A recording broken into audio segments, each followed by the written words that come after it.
Hello, good day. Hello, Here we are again.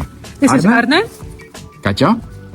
and we talk about stereotypes today. Stereotypes about the Balkans. Because we know there is quite some stereotypes about the Balkans, right? Yes, well, we know quite some about Bulgaria because we're living here more than 6 years. But because we're traveling and making also trips over a big part of the Balkans, we also know pretty well that area. So quite often people say that Bulgaria is poor. Do you agree with that?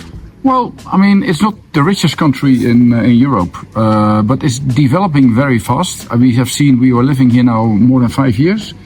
We have seen a big development in things changing.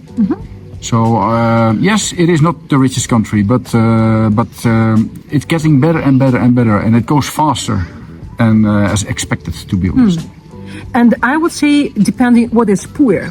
So, exactly. Bulgarian salary is not the highest one, but talking about home ownership, it's a very high rate of home ownership. I think it's the highest one in Europe, or one of the highest ones in Europe. So a lot of people in Bulgaria owning their own house. Yeah. So Several houses, several apartments. It does mean that people don't rent apartments, but a big part of them, they have their own. absolutely. So what is poor? It's also about do you need to buy every year a new TV or a new telephone or whatever. I think people are more here in the now and they are using things a bit longer. When they are defects, they change them. They don't change them just for fun in a way. So, But on the other hand, you can see quite often cars here in Bulgaria. So these are the cars which are already in Germany or in the developed countries. Yep. Yeah, and they all are coming here. yes, but it's also that is changing a lot. I mean, 5 years ago, you saw really a lot of cars that you thought, oops, are they allowed to drive? And it's changing very fast. Also, depending also where you are. In the cities, it's totally different. As for instance, in the countryside. Countryside is a different story. All of them, but for example, the thing about that Bulgarians or Balkan people are not friendly, are not hospitable towards outsiders. What do you think, Arne? That's absolutely not true. I think people are very warm. Of course, you need to put some energy in it. I mean, it's nice to speak 5 words, the local language, say hello or good morning, good afternoon. They are start smiling and they are laughing. They want to help you. Yes, of course, you will find sometimes somebody who's a little bit like, But I mean, come on, I'm from the Netherlands. It happens there also.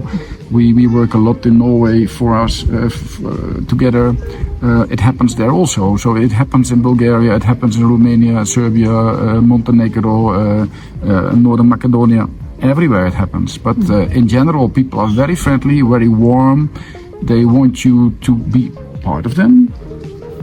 I would even say that private space here is way less than in, for example, Nordic countries. Yep. So people want to be physically closer to you. Yeah, it's not 3 meters in between, as for example, between you or normal Norwegian or Swedish. So their space is way less. So they really want to be close to you. Yes. But at the same time, it's not so many smiling people. Yeah, you will find here as in other countries or in Netherlands, for example. No. It does mean that they are not able to smile. But it means that they don't see the reason to smile without a reason. Yeah, exactly. Did I say it so complicated? I mean, in Western Europe, quite often you smile without a real reason, right? You just smile to be polite. Here they don't have that so much. They will not smile so much to be polite, but they are very friendly. They will invite you in a lot of things. They will offer you the last food or drinks they have. We are just absolutely. It's just amazing to be in this country. So no. Another point. No discussion. Well, one other thing is safety. When we moved a bit more than 5 years ago from Norway to Bulgaria, people were warning us for Serbia. It's a dangerous country. You cannot drive with your car through Serbia because you get robbed and whatever. So we felt kind of uncomfortable to go through the country. It was even, well, if we go back to that time ourselves, it's absolutely ridiculous. Because we were like riding with our car for several hours without stops. Being totally scared by all the stories that people were robbed, that they will do something with our tires, and we had a lot of stuff in our car because we moved totally. Yep. The police is very corrupt and will stop you and ask money. I can tell you it is absolutely not true.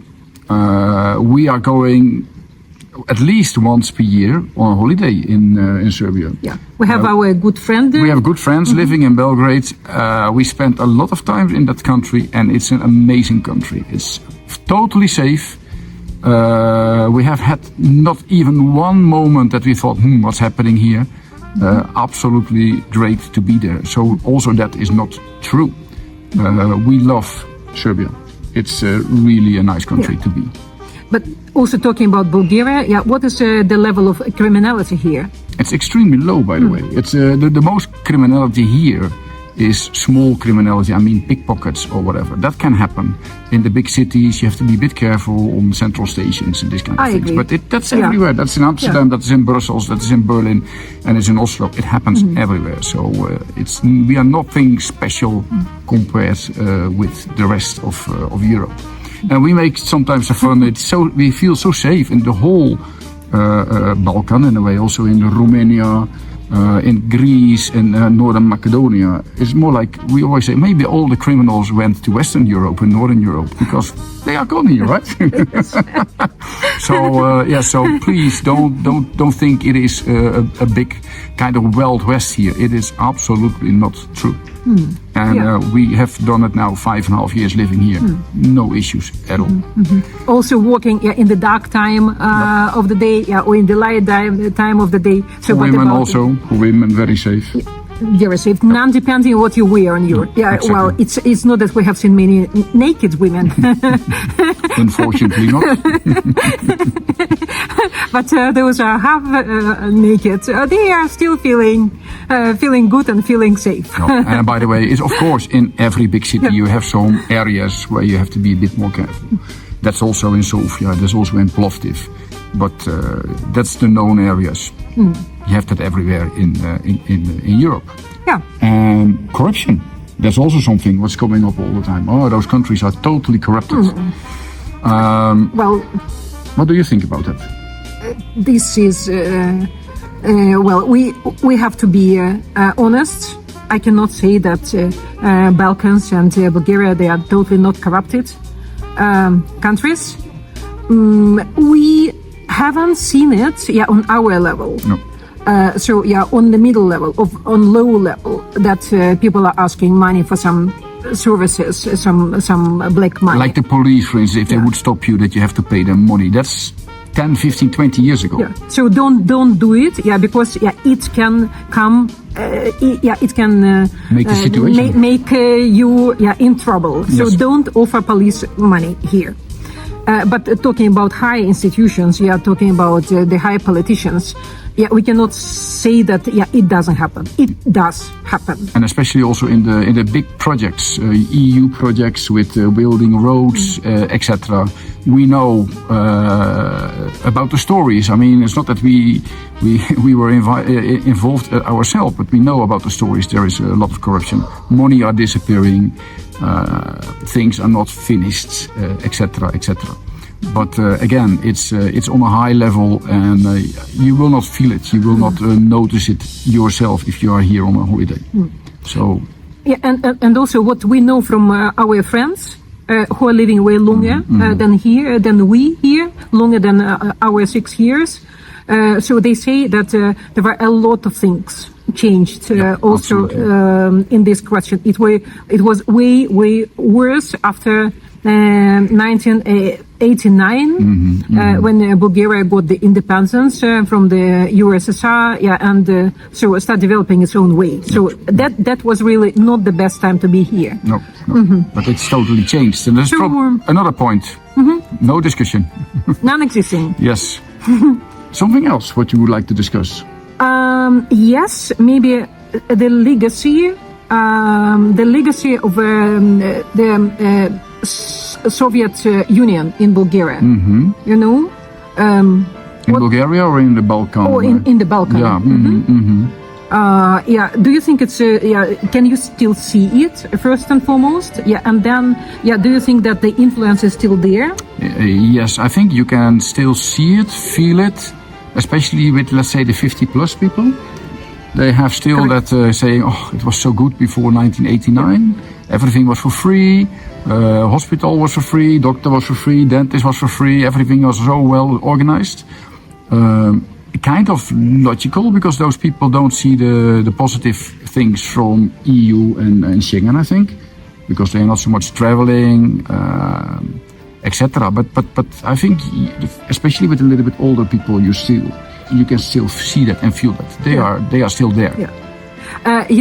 Maybe funny that you don't need to ask ladies or men how old they are. So if they speak Russian, a little bit of Russian, it means that they are older than 50, because it means that they learned Russian at school. Yes. This is not the case anymore. People learn English and Dutch. Did I say Dutch? Dutch, you mean German? German. Yes. I mean German. Some of them are Dutch also, of course.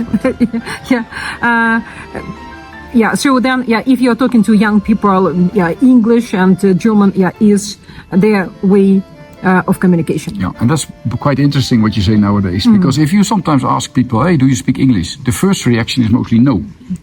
That's true. And then you start speaking English to them, and they speak quite well English, to be honest. You cannot have maybe the biggest conversation, but you can ask them. You will find out a way to communicate. So it's and that's in more things, by the way. That's also something we can discuss and can say. If you go to a shop and you want to have something you can't find yourself, and you ask, that might be that the first question is, or the first answer is, no, we don't have it. But ask a little bit further, and most probably you have a good chance to get it at the end. Don't give up with the first no. Exactly. So this was our story about stereotypes. I always forget that word. I don't know why.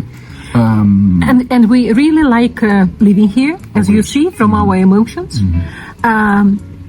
So we sound maybe enthusiastic, but we don't want to sound over enthusiastic. No. We are realistic in a way. So it's not only heaven here. Of course, this. Let's call it this way. I think that's the best way. It is like every other country in Europe. It's just a kind of normal life. It's a bit different as in Northern Europe, but. But we wanted to show you a little bit more, tell a little bit more about what we think about all the. What people say about the Balkans, and a lot of those things are not true, and they are from the past. Yes, they existed, but they are not this is not like this anymore. But still, there are things which need to be changed, need to be further developed, and there are things that we don't like. Exactly, but that is something for the next one, I think. Yeah. This is a good topic for our next story. I hope you liked it and you got good informed. See you till the next time. Thank you. Bye-bye. Bye. Ciao.